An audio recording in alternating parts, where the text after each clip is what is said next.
What is going on, PrizePicks family, and welcome back to another video. For today's video, I'm going to be bringing you guys a Sunday NFL Divisional Round board breakdown video, a video that I'm super excited to be bringing you guys. Thank you again for all the love you showed on the Saturday video. It really means a lot with the views, the comments, the likes, all of that stuff. And we gained a cool 10, 15 subscribers. So I appreciate you guys recommending to your friends to check out this channel, as well as maybe hitting the subscribe button if you haven't already. With that being said, let's jump into the giveaway. So the giveaway winner for last video is going to be Tawana Johnson. So she wins a free 5-pick flex to win $150. Tawana, just go ahead and DM me on Twitter at reallyaddy. That's on Twitter, or you could email me addy@prizepicks.com.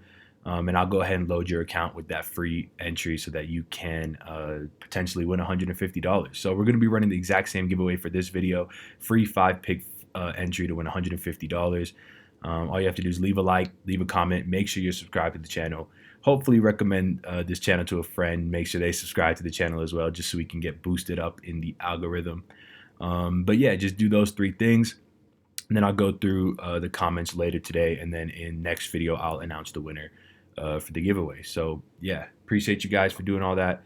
And with that being said, let's just jump into this video. So like I did in last video, we're just going to do 3 of my favorite plays in each game. And I have some plays here that I'm actually very high on, so I'm excited to get into them.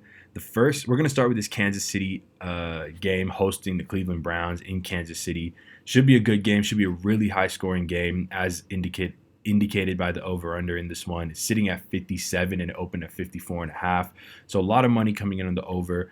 Personally, I liked it at 54.5. 57 is quite a lot of points, but it's just indicative of how many touchdowns should be scored in this game, and how many points should be scored in this game. So I'm no surprise, I'm going to be in a lot of these overs, starting with Nick Chubb. So I mentioned in last video that I was on the FTN show with Brad Evans, and one of our locks on that show was Cam Akers over 15, and that hit with ease earlier today. In fact, all 3 of the picks I gave away in yesterday's video in that Packers game hit, and the Ravens game is going right now, so we'll see how that goes. But that Cam Akers prop over hit very easily. And this Nick Chubb one seems super similar. I mean, the path to the Browns winning this game is very straightforward. They're going to have to control the time of possession. They're going to have to run the ball with success. And they're going to have to keep the ball out of Patrick Mahomes' hands. And the best way to do that is to just feed Nick Chubb over and over and over again. We know Kansas City's run defense is by far the weakness on this entire team. Their defense is all right. Their pass defense might be a little bit better, but their run defense has sort of been shambles. They're a little bit better at home, so I don't anticipate they'll be awful, but 14.5 is just way too low of a number for Nick Chubb. I mean, the guy is minus 190 to score a touchdown at any time this game. That's 6 points right there that he's minus almost 200 to score. So you're looking at 8.5 points with his receiving upside on a PPR site, as well as just picking up 85 yards on the ground, does not seem too far-fetched. So I'm going to be all over the over on Nick Chubb here at 14.5. This one's just a bit too easy in my opinion. Moving forward, though, let's go to Travis Kelce. So 20 initially seemed like a lot of points. Just seemed like a high projection for any receiver, really. But you got to keep in mind, this is a PPR site, and the matchup for Travis Kelce will not get any better.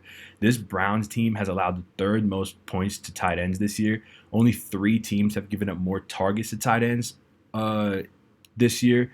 And additionally, if you remember the Browns-Steelers game just last week, Eric Ebron, who you can make a case is the 4th pass-catching option on that Steelers offense behind Juju, Claypool, and Deontay Johnson, he had 11 targets for 7 catches and 62 yards and a touchdown. And if you remember, I recommended him for that exact same reason. This Browns team has just had an abysmal time covering tight ends all season.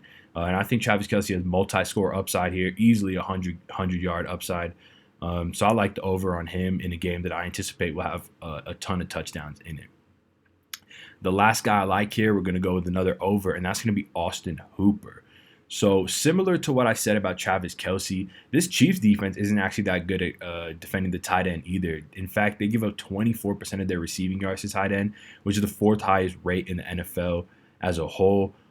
So, by far, I say their weaknesses of this run defenses are going to be this defense is going to be their run defense and their ability to guard tight ends. And Austin Hooper, his snap share is ticking up. I mean, last game, out of 34 Baker Mayfield pass attempts, Austin Hooper ran a route on 28 of them. He got a plethora of targets the past 3 weeks. He's obviously a red zone weapon, and if he scores a touchdown, I mean, there's just no way he's hitting the under if he scores a touchdown. So I really like how they're using him more and more as we progress through the season.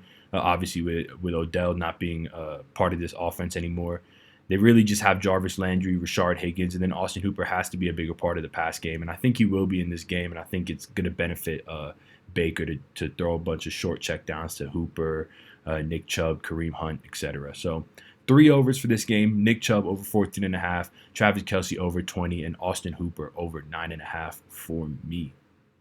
With that being said, let's move on to this Saints game hosting the Tampa Bay Buccaneers in the Superdome.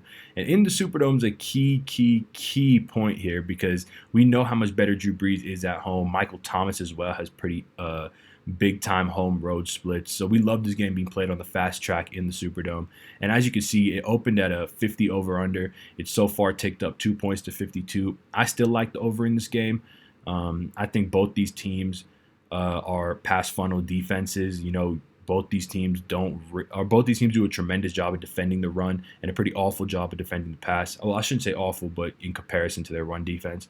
So I think both these offenses are going to throw the ball 70+% of the time, and that just leads itself to overs. And so with that being said, I'm leaning overs again. Let's start out with Drew Brees. So Bucks, important to note here, are that Bucks are bottom 5 in yards allowed through the air. So over 70% of the production that comes against the Bucs defense is through the air. That's a pass funnel defense. So they're going to be Drew Brees and this Saints offense is going to be throwing the ball at an extremely high rate. You could almost make it up to 72, 73%, which is sort of like insane in today's NFL. And so there's just going to be a ton of yards to be had here. I like the matchup for Michael Thomas, Jared Cook, Alvin Kamara through the air, as well as Deontay Harris. So all his weapons have good spots as well. We know Drew Brees in the Superdome is a little bit better than he is on the road. And this 19-point projection just isn't that high. 300 yards is 12 points, and then 2 passing touchdowns is 4 points apiece. That gets you to 20. And that seems pretty simple in this matchup, which I think is going to be pretty back and forth with neither team gaining a big lead and then being able to sort of salt away the clock by running the ball. So I like the over on Drew Brees 19 here quite a bit. And then I want to pair that with the over on Michael Thomas at 15.5. So just to reiterate the point I made just about 30 seconds ago, over 70% of the production against this Bucs defense comes through the air. Teams are throwing the ball over close to 71% of the time versus them. And this Bucs pass defense just isn't as good as we anticipated. Their run defense is serious with all the guys they have on the defensive line, you know, Vita Vea, and Ndamukong Suh. But this pass defense has just sort of had its holes. Even versus the Washington football team, we actually saw Taylor Heinicke be able to move the ball a little bit. To Terry McLaurin, Cam Sims was wide open quite a few times to begin that game. And then sort of when they fell behind, things sort of just fell apart for them. But this this Saints offense is obviously on another level. Michael Thomas, 15.5. He doesn't even need to score a touchdown to hit this number. He could easily just get 8 catches for 75 yards. And when you think about a guy like Michael Thomas getting 8 catches for 75 yards, that just sort of feels like his floor in this spot. So this over 15.5 on Michael Thomas might be my favorite play on the entire slate for the Sunday divisional round. So I'm going to be all over this one, and I highly recommend you guys take advantage of it as well. But with both these overs, obviously we're going to have to run it back. And the guy I personally want to run it back with is going to be Chris Godwin. Main reason here is we know Mike Evans is a bit gimpy. I don't mind the over on Mike Evans to be upfront with you guys. But we know he's still a bit gimpy. He looked okay in the Washington matchup, but he's still limited in practice. And he's going to primarily see Marshawn Lattimore, who's done a great job of shutting him out every time that these two teams have matched up. And in matchups past, we see Tom Brady tend to target Chris Godwin a lot, running his routes in the slot versus inferior cornerbacks on the Saints compared to their outside cornerbacks. So I'm going to be interested in this over 15. I think the Bucs probably trailed this game by like 3 to 7 points almost the whole game. I think they're going to be throwing the ball again a very high percentage of the time because only 6 teams in the NFL give up more production through the air than the Saints do. So they give up almost 70.27% of their yards through the air. I did mention the same stat with the Bucs. That's because the Saints are 6th from the bottom and the Bucs are in the bottom 5. Just like what I'm saying, this is going to be a pass-first game. I think Chris Godwin has easy double-digit target upside easily, and I think of that he could catch 8, 9, 10 balls. So he doesn't even need to get in the end zone to hit this over. And I love making plays that aren't touchdown dependent necessarily. So I like the over on Drew Brees 19, over on Chris Godwin 15, and then over on Michael Thomas at 15.5. That'll wrap it up for this video, guys. Thank you so much for checking it out. If you haven't already, please do leave a like, leave a comment, and make sure you're subscribed. Again, if you leave a comment on this video, comment whatever you like. Tell me what you like about PrizePicks, what game you're most looking forward to, who your favorite play is. Just comment something, and then I'll go through and I'll pick a winner for a free 5-pick entry to win $150. Thanks again for checking out this video, guys. Hope you have a ton of success tomorrow. Go over, place your entries on PrizePicks, and I will see you in next video. Peace.